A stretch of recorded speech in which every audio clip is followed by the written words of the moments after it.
పాకిస్తాన్కు గూఢచర్యం చేస్తున్నట్లు వచ్చిన ఆరోపణలపై భారత వాయుసేనలో పనిచేస్తున్న ఓ ఎంప్లాయీను రాజస్థాన్ పోలీసులు అరెస్టు చేశారు.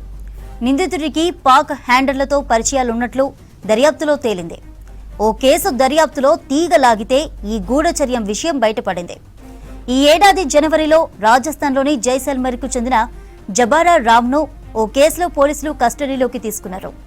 అతడిని ప్రశ్నించగా పాక్ ఇంటెలిజెన్స్ ఏజెన్సీలతో సంబంధం ఉన్న సుమిత్ కుమార్ గురించి తెలిసిందే.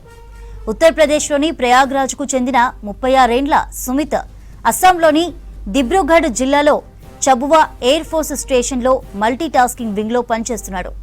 తన ఉద్యోగాన్ని అడ్డం పెట్టుకుని భారత వాయుసేనకు చెందిన అత్యంత రహస్య సమాచారాన్ని పాక్కి అందించినట్లుగా దర్యాప్తులో తేలింది.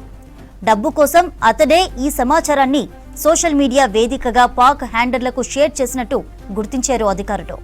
సుమిత్ను అరెస్టు చేసేందుకు రాజస్థాన్ ఇంటెలిజెన్స్ తో పాటు air force intelligence joint operation నిర్వహించాయి.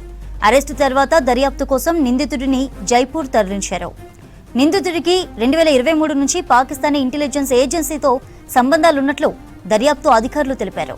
వారి నుంచి డబ్బు తీసుకుని యుద్ధ విమానాలు, క్షిపణుల వ్యవస్థ, ఎయిర్ ఫోర్స్ అధికారులు, ఉద్యోగులకు సంబంధించిన కీలక సమాచారాన్ని పాక్ హ్యాండర్లకు చేరవేసినట్టుగా తేలింది.